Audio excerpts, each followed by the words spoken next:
Einstein comes centuries later and propounds, speaks about theory of relativity. And people accept it. So in our school book, we read about Albert Einstein, we don't read about Al-Kindi. Al-Kindi, much before Albert Einstein, he proposed the theory of relativity.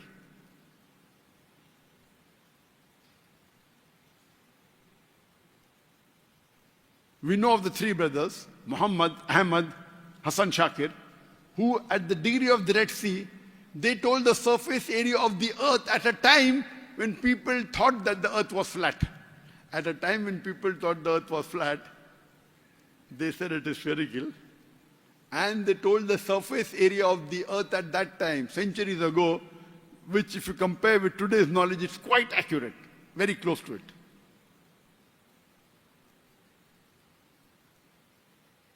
In the field of chemistry, who is the father of chemistry? We are told it is Geber. It's not Geber, it is Jabir ibn Hayyan. They Latinized the Arabic word Jabir into Geber. So we think it's a Westerner.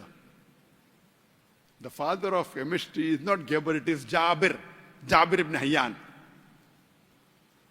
And he distilled alcohol.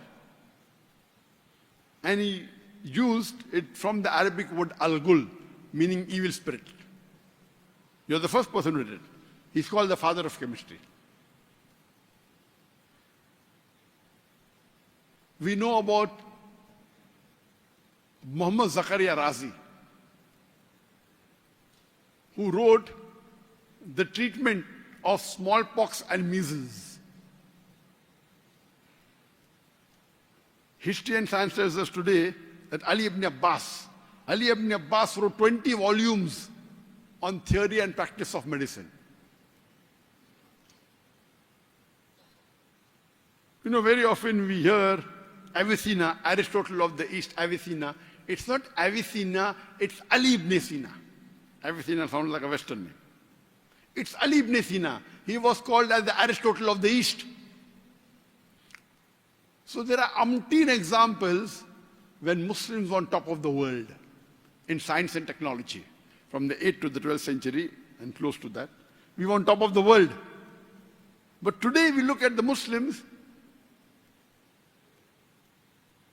everyone is harassing us. Everyone is looking down on us. Why? At that time, the Muslims were close to the Quran and Sunnah. So because we were close to the Quran and Sunnah, and because we were following the guidance of Allah and His Rasul, we were on top of the world. Today we Muslims have gone away from Quran and Sunnah, and that's the reason we are in this position today. We are looked down upon.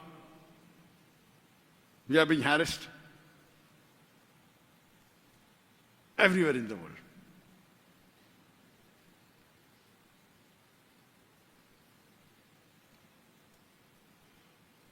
And as our beloved Prophet Muhammad Sallallahu Alaihi Wasallam said, that when you choose your life partner, you see for four things: beauty, wealth, nobility, and virtue, deen, religion. And the best is religion. And I remember in the early 90s, when I was 25 years old, I was inspired by Sheikh Ahmad Deedat, if you know my background. I was involved in the field of dawah. I was a full-time da'i.